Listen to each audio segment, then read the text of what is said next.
Prudent Scholars in association with Goa Headmasters Association.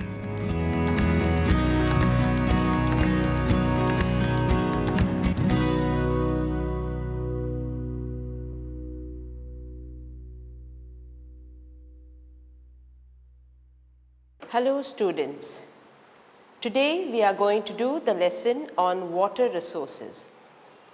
But when it comes to water, I wouldn't want to just stick to what the book is telling you. There is something a little beyond that we need to know about water resources. I have got a video for you which speaks about the importance of water as a resource and what we have been doing all along. Water is such an important entity, not only as a resource, but the effects of water that we have been seeing as a result of climate change. The United Nations World Water Development Report 2020 highlights these things. It says that climate is changing and 90% of the disasters are water related. They become more frequent and intense, and one cannot address climate change without considering water. So managing the improved water is an opportunity to mitigate climate change. So we need to consider this while planning the use of water. And today, ever more, it is becoming very important.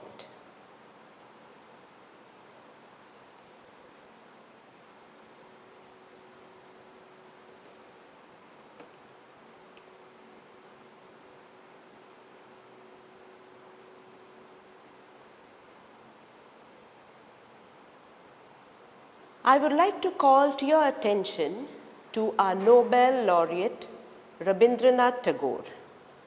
He pioneered to preserve nature and environment much years ahead of what you and I could think of. He was a lover of nature, and you will see that he has written poems. He was very artistic also, as you know, and he paved the way for us years ago on the importance of water as a resource. With this, let us begin the lesson, water resources. This is a journey to see what is the impact of water today, besides that, how India from ancient times have been conserving water as an important resource.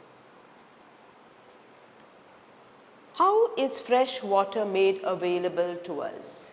We all know, we've studied it from the smaller classes, that the hydrological cycle supplies fresh water to us. Then, why should there be scarcity and why should we manage our water resources? Why scarcity? Do we have enough? See, the availability of water varies over space and time because of the variation in the seasonal and annual precipitation. As you know, and you have studied in the previous classes, we have got places in our country, regions which get abundant rainwater, while yet some fall in the leeward side. They do not get enough of rain. Besides that, what you and I today are doing is overexploitation, excessive use, and unequal access of it among various social groups. We must see when the PWD announces a water shortage, how we all rush like mad, right? That is because we won't get access to it. There will be unequal access to this resource, and that is the time we are shaken up. So this is precisely why we need to conserve water, and we should be very judicious while using water in our daily life, that is at domestic level. They say that India's water crisis is real, and will it happen by 2020? We are already into 2020, and we have been struck by this COVID-19. One important aspect of preventing this illness is washing our hands. Is there enough water for everybody to wash their hands? Is a big question mark. Why is there an occurrence of water scarcity? An area or a region may have ample of water resources but yet have or face water scarcity. That is because of the outcome of a large and growing population. You know, we have crossed 1 billion mark in our population. So, this population requires a lot of water, and therefore, we also see that all the people do not get enough of access to this water. So, the outcome of a large and growing population and the consequent demand for water and its unequal access. Now, when we have a large population, we have a large amount of domestic requirement. If you see the pie chart that is provided there, it tells you what is the standard consumption of water per person per day, right? So, this population means more water for domestic use as well as for food production. Higher food grain production means exploitation of water to expand the irrigated areas and to carry out dry season agriculture. When we carry out agriculture beyond the rainy season, which is about 8 months of the year, is referred to as dry season agriculture, and most of our farmers are very busy even during this dry season period. As a result, we see that dry season agriculture takes up a lot of water.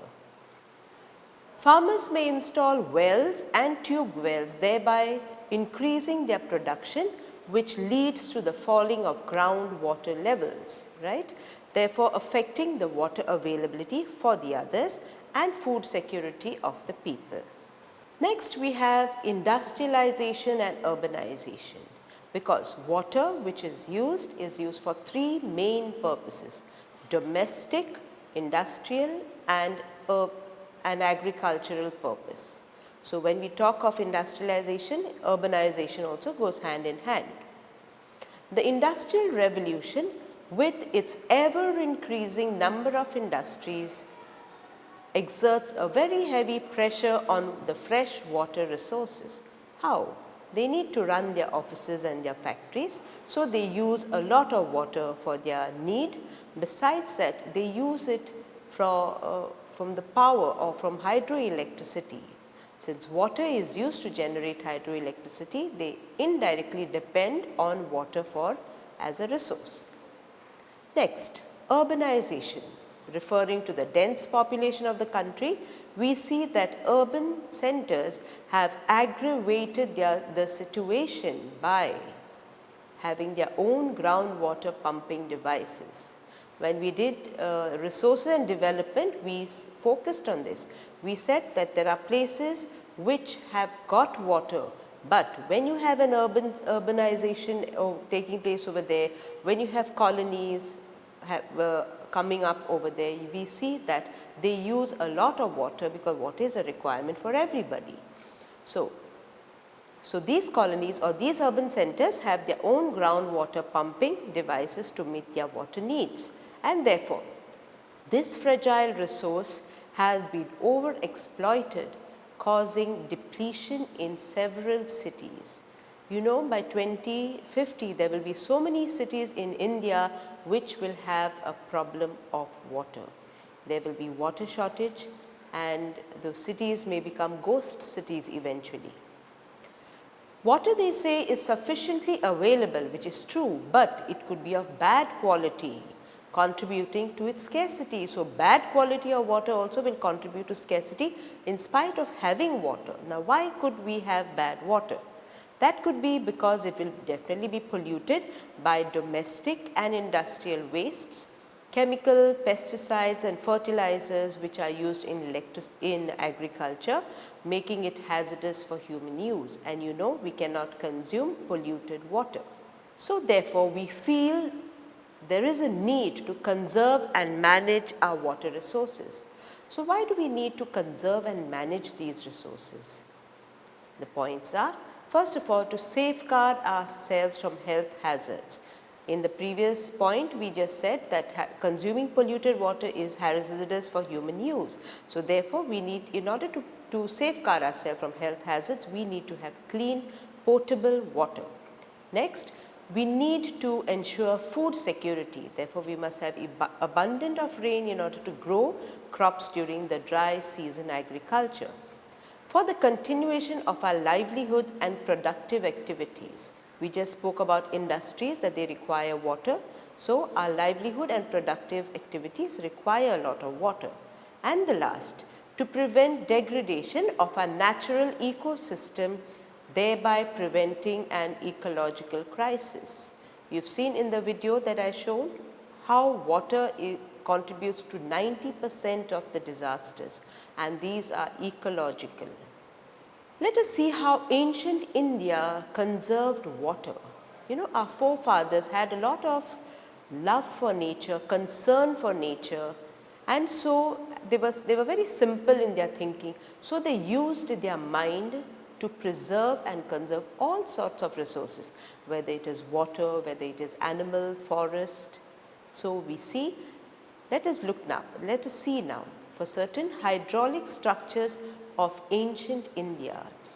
The first we begin with embankments. Embankments are closures where water has been conserved and preserved. This is a monument called Jahaz Mahal in Mandu in Madhya Pradesh. You can see how they have conserved, how the embankment has been made around or within a palace. The next is a hydraulic system in Chittorgarh near Udaipur, which has bathing place within the great city walls on the mountain. If you look carefully at the slide, at the picture, you can see people are bathing there. So it is like a moat which has been made in order to conserve water.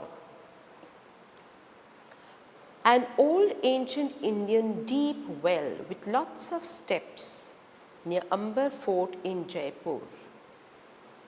So if you see, it looks like a patchwork sheet. See the mathematics and the aesthetics that has gone into constructing of this step well. We also have something known as talabs. The first picture is of a talab, another embankment where water was stored and utilized by the locals. And we have also a lake over here, the next picture. It is at House Khas outside Delhi. This lake, people used to use it for domestic needs. The next we have reservoirs. The Chand Baudi is the deepest well in India. Look at the magnificent structure that it has. It looks like a stadium, isn't it? The Chand Baudi was built around AD 800. It has 3,500 narrow steps which add to the aesthetic beauty of the structure. This step well was constructed back in the 9th century to meet the water demands of the local people. It is a 13-story building which is about 100 feet deep, making it the deepest well in India. The next were dams. These are some old historic dams which were embankments for water, and they regulated the use and the flow of the water and later its use. These are a few recent dams. Now, dams were hailed as temples of modern India by our late Pandit Jawaharlal Nehru because he said dams had a great role to play in Indian economy. Apart from irrigation, they are the producers of hydroelectricity which runs major industries of India. We also see that dams were used as a measure of flood control. So again, they tapped the water and the place was kept secure from floods. Lakes. We also have lakes. There is one famous lake known as the Bada Talab or the Upper Lake in Bhopal.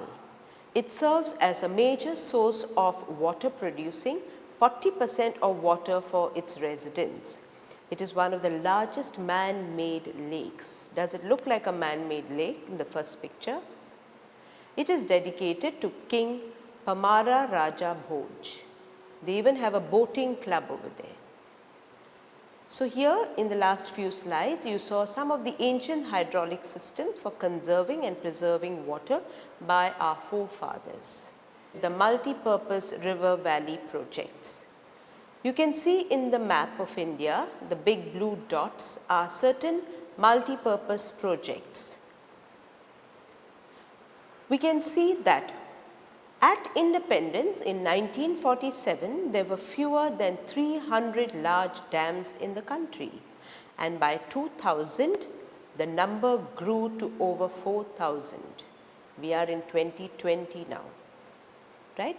What is the use of a multi-purpose project? It controls floods, it provides irrigation facilities and navigation, it generates electricity, it promotes inland navigation, fishing and afforestation. It is used for domestic use or human consumption.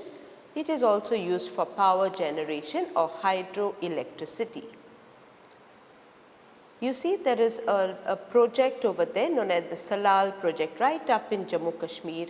Then we have the Chamira, we have the Bhakra Nangal project, then you have Kota, there is one in the east at the Hirakud project. So we see in our textbook we have got only to study about the Bhakra Nangal project. It is on river Satluj, basically lying in the state of Punjab. The Salal project which isn't there, but anyway that is on river Chenab in Jammu Kashmir and it is used for hydropower. The Hirakud is on further down in the east, is on river Mahanadi as you can see, and it is a multi-purpose project. So these projects were created in order to meet all the 6 requirements of human beings. Today we see that dams have come under scrutiny and opposition. If in the previous slide we have learned that dams have got multi-purpose use and we've learned 6 types of uses, why do you think they have come under scrutiny and opposition? What is the opposition about? The first point is that regulating and damming of the rivers affects the natural flow of the water. If you see in this the small picture of the dam that I have for you, you will see that here there are streams of waters which are coming down. They are getting collected in this place which is a reservoir. So what happens is that all the sediment which would have naturally come down, followed the natural path or the natural course of the water, would have reached the floodplains into the fields for the purpose of agriculture. But now what is happening? When you regulate and dam a river, this is the dam, you can see the way the water is gushing. So that means in this reservoir there is a lot of water, right? So all the sediment gets collected in this reservoir, and therefore they say it causes poor sediment flow, resulting in the excessive sedimentation at the bottom of this reservoir.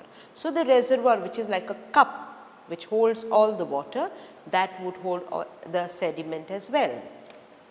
So this affects the river's aquatic life, which is true because whatever food matter that was coming down or that would be coming down from the water body now remains in the reservoir. Besides that, these fragment rivers making it difficult for aquatic fauna to migrate, especially during spawning. What happens? Fish, they follow the natural path, the natural course of the water. So when the rivers are dammed, they get confused, they do not know which side to go. So even if they have to come down or wherever they would come for spawning, for laying their eggs, you would see that there is a very strong flow of water. So that would confuse them, and so this is a very important ecological aspect. Fifth, the reservoirs created on the floodplains submerge the existing vegetation, leading to its decomposition, therefore bringing in pests and illnesses and things like that. To add to that, we see that dams have been the cause of many social movements. Now, social movements for what? It has been responsible for the large-scale displacement of local communities who give up their land, their livelihood and their meager access to this resource for the greater good of the country. If you see here in this slide, you will see that there are environmental issues. There is the Theri Dam Andolan, the Narmada Bachao Andolan. So, all these andolans were because of the displacement of the local communities and the loss of their livelihood, right. At the same time, it increases the social gap between the rich landowners, the large farmers, industrialists who would benefit from these river valley projects versus the poor farmers who, or the landless poor that we call. Dams also create conflicts between people wanting to use their use and the benefit from the same waters or from the same resource. So, many people who there would be conflicting views on the usage of this water. This irrigation has changed cropping patterns. Now, what has irrigation done? In fact, we thought that irrigation was a savior, or the dams were saviors to our irrigation and our agriculture. But due to these irrigation facilities, many farmers have shifted to water intensive and commercial crops. Now, crops that would take a shorter duration of time or shorter period of time to grow, but being more water intensive, by which the farmer would definitely benefit from immediate returns of his agricultural produce. So, therefore, the farmers have now, they are smart enough to move on to water intensive commercial crops. Also, we see that too much of irrigation contributes to the salination of the soil. This has widened the gap between the rich and the poor. So, the poor farmer and the rich farmer and the other in the hierarchy who would benefit from these growing of these water intensive commercial crops. The rich and mighty who could afford higher inputs have become richer, whereas the poor have failed to get the benefit of this capital. For example, we see that the Sabarmati basin farmers have objected because the water from the Sardar Sarovar dam has been used for urbanization, to provide water to the cities and not to the farmers. We see that these projects also lead to various interstate water disparities or disputes. The states are landing up in conflicts over the benefits and sharing of the cost of the multi-purpose irrigation project, because they run in crores. So, who would not want to fight, or who would not want to get something free? Like Goa and Karnataka are loggerheads on the construction of dams and the diversion of the water which comes down to us as river Mandavi. Now, what have been objections? After having sat and studied, it was observed that these river valley projects have failed to achieve the purpose for which they have been built. Like, instead of controlling floods, they have triggered them due to the sedimentation in the reservoirs. Now, when we have sedimentation in the reservoirs, part of the reservoir is filled with sediment and part of it is filled with water. So, instead of that reservoir being fully made convenient or available for the water, sediment has settled over there. Sedimentation deprives the plains of its natural silt. So, this sedimentation, which naturally would have gone down to the plains and used for agriculture as alluvial soil, has now been deposited in the reservoirs, right, making mandatory the use of fertilizers. Therefore, now our land, our agricultural fields require fertilizers. Excessive rainfall has made them unsuccessful in flood control. What happens when there is excessive rain? The water comes gushing down the mountains, the reservoirs get overfull, and therefore you need to open up the gates in order to drain that water, otherwise it would cause a huge pressure on the dam, the construction of the dam.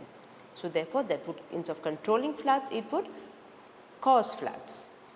Floods not only devastate life and property, but also cause an extensive amount of soil erosion, which is very expensive.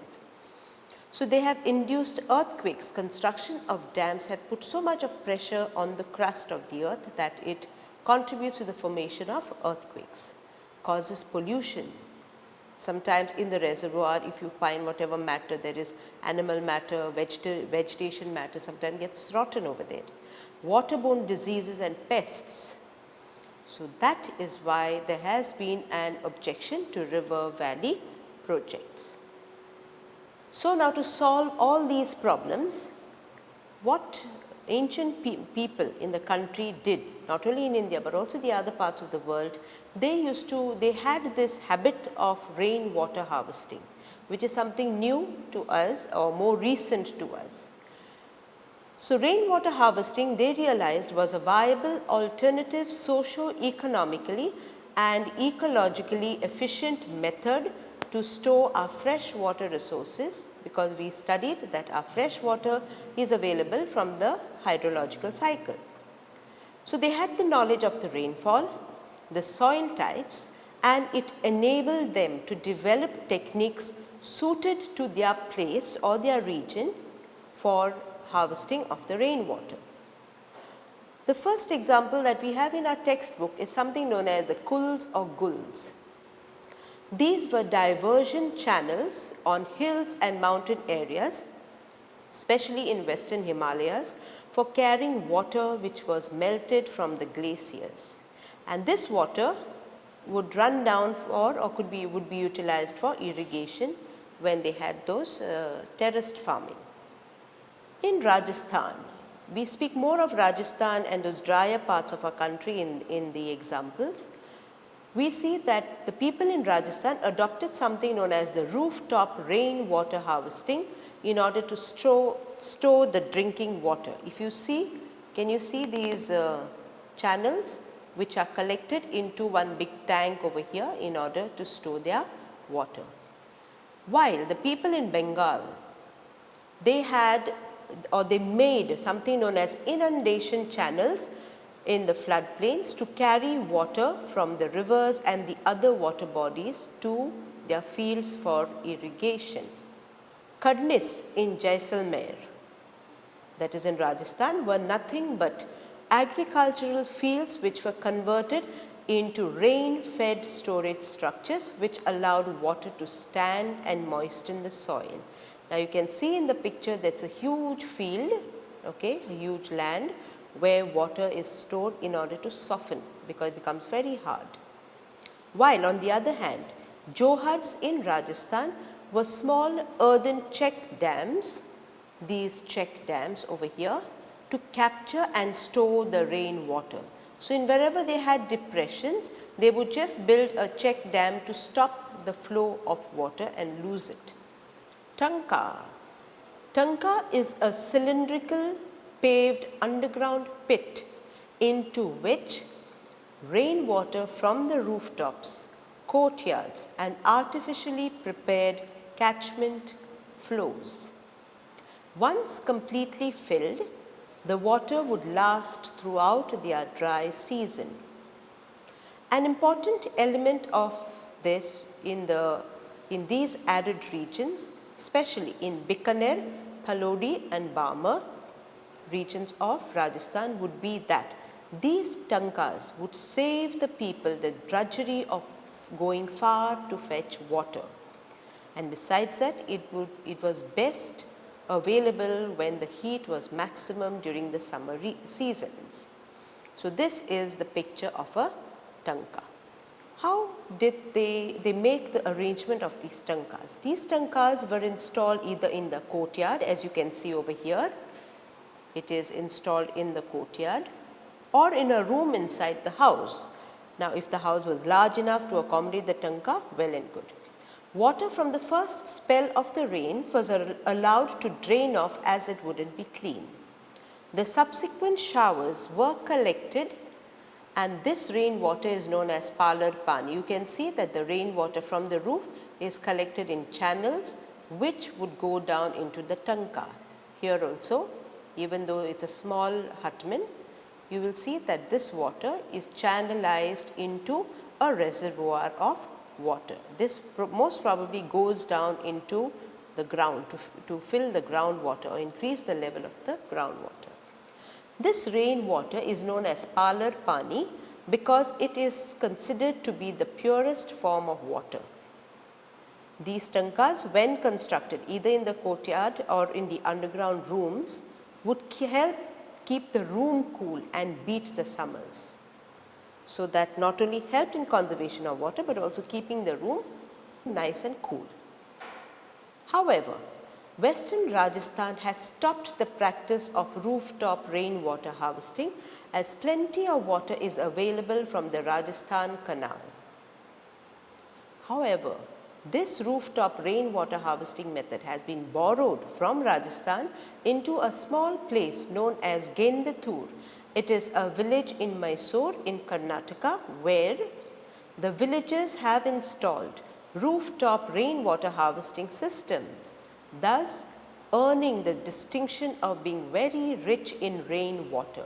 If you see the picture here, this rainwater is collected from the terrace, it goes here, it goes into a bigger tank into the ground.